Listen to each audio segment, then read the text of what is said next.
Hello, the internet! Welcome to Unprofessional Movie Reviews. I'm Mark, this is Billy, and we're reviewing the movie Wild with Reese Witherspoon and some other people, some other actors. Mainly Reese Witherspoon. And a fox. Lots of Reese A rock once. Hours of Reese Witherspoon. A wolf.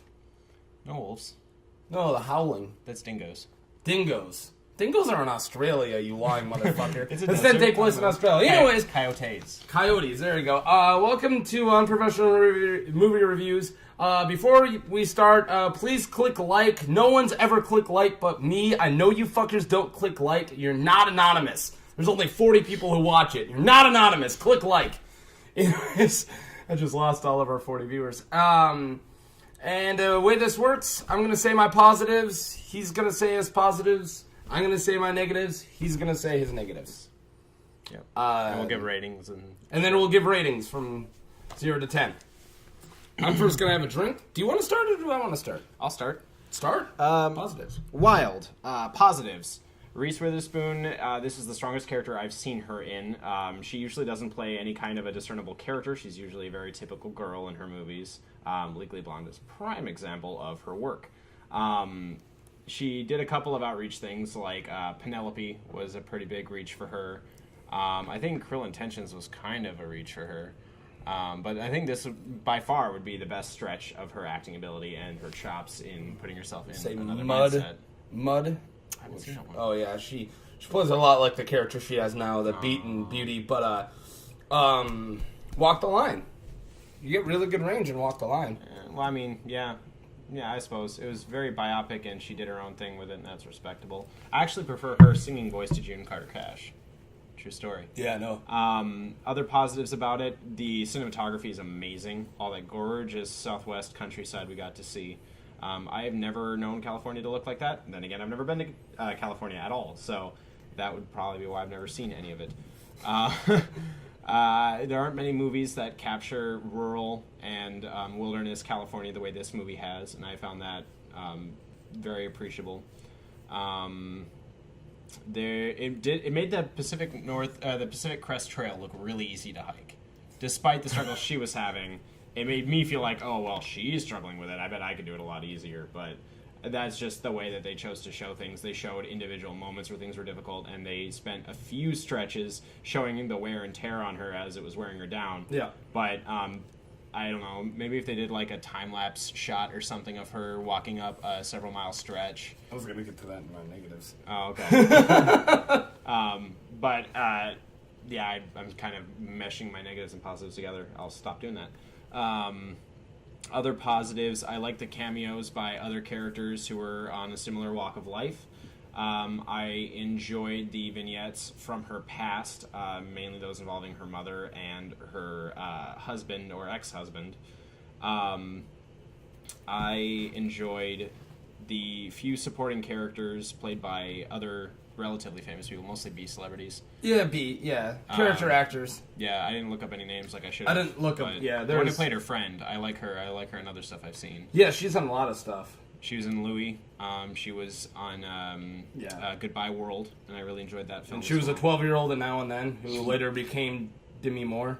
I watched 90s girl movies with my sister. In the 90s, not nowadays. She's busy all the time. Other positives. I learned some really interesting stuff about not just people, but also about hiking and camping.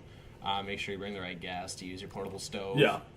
REI will send you boots anywhere, which is super, super cool to know. I hope that's still a thing, because this movie takes place in 95. It might have been. It might be a thing if you... She might have had a package for the trail. Her boots get destroyed and she needs new boots, and they just mail it to her next stop, which is pretty awesome. Yeah, made me decide that my next boots would be from REI, if that's still true. I haven't done any research to back that up, but we'll see. Roger? Yeah, I'm out of positives. Okay, I got a lot of positives. The movie, in a whole, great goddamn movie. Great movie. I really like this movie, and what I think is going to be really sad about this movie, I think it's going to be overlooked. And the reason it's not going to be overlooked for Reese Witherspoon, she's definitely going to get an Oscar nom. If not the win, she's going to be going against Julianne Moore and Still Alice, and of course Rosamund Pike and Gone Girl. But she's going to get the nomination, but I think it's going to be a lot like 147 Hours, where James Franco gets the nomination. 127 hours. 127 hours. Whereas Franco gets the nomination, but they don't give him they don't give the director his due, and they don't give that movie its due. Because that was a really good movie, and this is a really good movie, and I think it's going to get overlooked when it comes to Best Picture. Because she was great in it, but as I said, the movie in a whole is just awesome. It's directed by the guy who did Dallas Buyers Club, and a character actor that he used in Dallas Buyers Club, who's also in the newest Planet of the Apes. He always plays this like southern idiot fucking redneck hillbilly. They used that actor, and he was amazing. He completely transformed. Greg. Greg. He seemed like this nice hiker. He's just a really completely different character, and I loved it. Now, Reese Witherspoon, as I said, I'm going to agree and say it's her best performance ever. The funny thing about Reese Witherspoon is she started doing little indie movies, and she did things like Crush, and she did things like not Crush, no, God, what am I looking at? One with Mark Wahlberg when he like stalks her and shit. Fear, and then she did Freeway, the Little Red Riding Hood, and the movie with fucking guy from 24 with the weird name, Sutherland. Kiefer Sutherland, where Kiefer Sutherland's a big bad wolf and rapes her dead grandmother, and she shoots him in the neck. See, she started doing these really indie things, and then she's like, well, I'm blonde, and now I'm going to start doing these movies to get money, and then she did Legally Blonde and all these fucking dumb chick flicks. But she's always had chops, and these show her chops. Now, this movie tells you not only about her struggle of walking, but it really shows you these real flawed human characters, including her. And that's one of my first positives I got, is she's doing this walking, she's doing these dumb things. She's like setting up a tent, and she's struggling with it, but she didn't even nail the ground down, the stakes yet. Yeah, the posts yet. And she's just struggling. I'm like, why don't you just nail the post and you can just get that shit done? And I'm like, it's not because this movie's dumb. It's because this character's dumb. And this character's supposed to be dumb. It's a flawed character. And then you get to see how she treated her husband, how her husband is flawed for keep on forgiving her, and all these flaws. And it's just, all these characters are so human, even the ones you see for 1 second. They're so fucking human. Some other good examples of what you were saying about her character being dumb and like making bad choices that are understandable for a human to make. Like the very first scene, that flash forward where she pulls off her toenail because her boots hurt her feet. Yeah, she pulls off her toenail because her boot's so small. And in pain, she grabs her bag and she accidentally drops one boot down the gully. And then so she picks up the other one, freaks out, and throws it. Why do you throw your other boot? And that was the first scene. And I was going to bring it up. I guess it's not spoilers because it's like the first 5 seconds. Yeah. And that's a cat, everybody, on Professional Movie Reviews. That's a cat. But yeah, and that's right when I noticed it's because she's flawed. She can make those mistakes. Everyone makes those mistakes. I can actually talk about the positives of this movie forever, so I'm going to stop. But yeah, if you're wondering if this movie's good or not, that's Atticus Finch. That's my cat. If you're wondering if this movie's good or not, it's good. It's absolutely good. And if you're wondering if you should go see it, go fucking see it. It's a good damn movie. Let's go to our negatives. You got some? Because I got one. Negatives. My first big negative, and this is something that I didn't actually realize was that big of a negative for me until today when I was working and none of my coworkers wanted to talk to me because I'm a fucking chatty Cathy at work. So I was thinking about the movie a lot. I realized that I actually really didn't care for the main driving plot of the movie. About her just going? No, that's not what it was about at all. It was a journey to find herself and to learn how to forgive herself. So, spoiler alert, the two main moments in her life that she focuses on are the death of her mother and the separation of her marriage and the deterioration of her marriage. And you just don't care? Basically, it became more about the grieving over her mother's death, not an uncommon device for a chick flick, and also learning to forgive herself. This is an uncommon one, but it's framed in a very common way. She had to learn how to forgive herself for cheating on her husband, because her husband didn't want to divorce her. He didn't want the marriage to be over. She felt like it had to because she couldn't stop cheating on him, and she couldn't forgive herself for cheating on him, and she couldn't forgive herself for experimenting with heroin. And also, she didn't experiment with heroin. And also something that they like completely gloss over too is that she also had an abortion.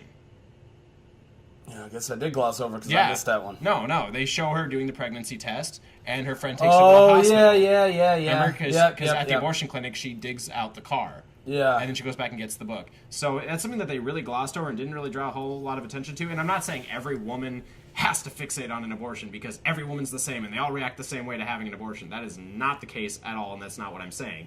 I'm just saying that this, as a movie, it seemed like an important part of her life, and it jumped over it like it was They didn't really justify why they would gloss over it as a movie, not as a character, as a movie. Mm-hmm. And so that part was so inconsequential to this character that it wasn't very believable to me.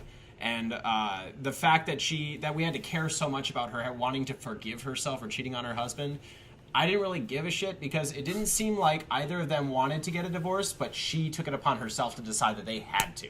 And that is something that I always find really difficult to believe in a two-way relationship where one person makes a decision that affects the both of them, and there's so little give for that.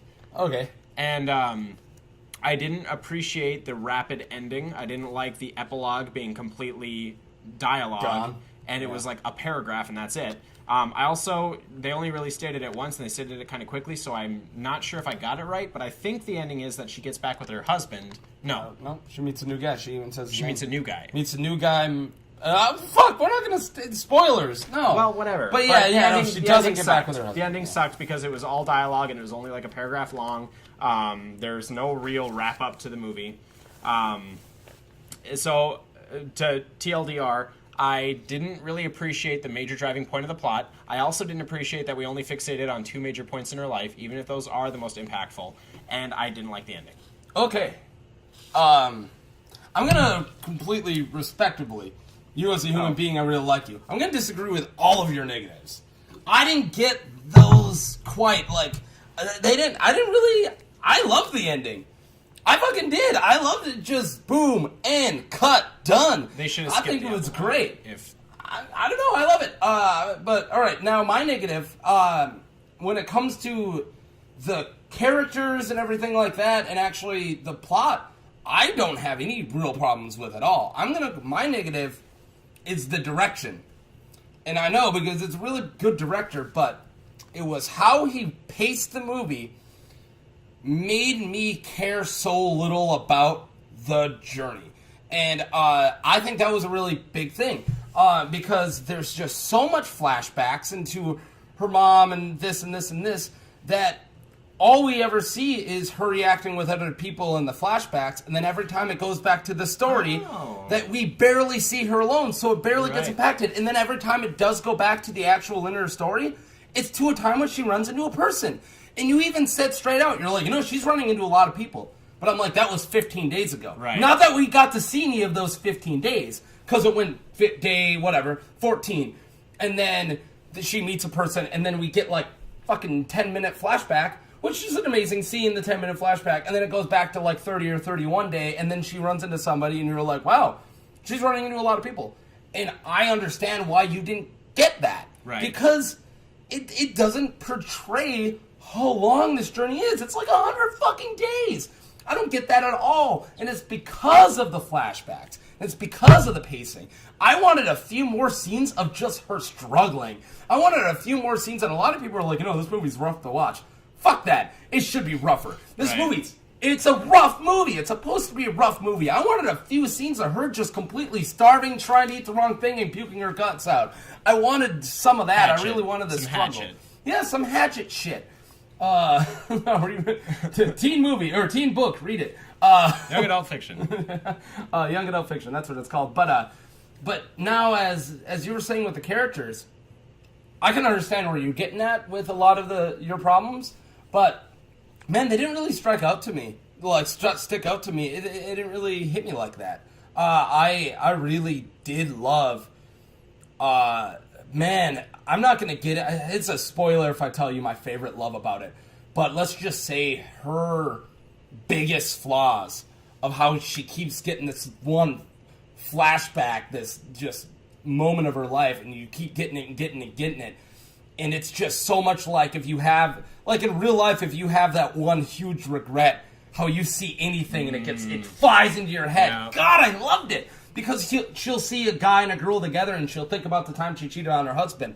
Fuck, I'm not saying I'm an adulteress or anything, but it's totally something that happens. You see something and it flashes into your head, and I could see if I cheated on my husband, which I don't have a husband, over and over, and then I see somebody in love, it should just flash into my head. I loved it. I loved that. Makes sense. But the actual, just the pacing, I'm not going to put it at 100%. I'm going to put the pacing, I mean, as you see, I had to nitpick to find that little negative. I have to put the pacing closer to a 70%. The rest of it, fucking awesome, and that's why I'm going to give it as high a score as I'm going to. You reminded me of another negative that I have to bring up. I just have to remember what exactly it was, because you had a very persuasive argument there. Well, I'm not gonna remember what it is, so okay. I don't want to waste time unless you want to pause the video, but I don't want to do that. No, I'm not a pauser. All right, then let's flip on to our scores. Go ahead. All right, I give this movie 5 REI boots out of 10 with pink laces, because that's what she wore in the movie. I didn't give it any higher because I would have, if you had asked me last night, I would have given it probably like 7 out of 10, maybe 6. But I decided today that I'd give it a 5 out of 10 because of the points that I mentioned about the plot. They just struck out odd to me. You completely broke my heart. I respect where you're coming, but 8.5 bloody feet out of 10. I loved this movie. Bloody feet. I gave it an 8.5, and I was this close to giving it a 9. I love this fucking movie. I can't believe I gave it a 5. But no, all right. Respect your opinion. You're an idiot. Don't kill yourself. No one likes you. You're no longer doing these. Bye!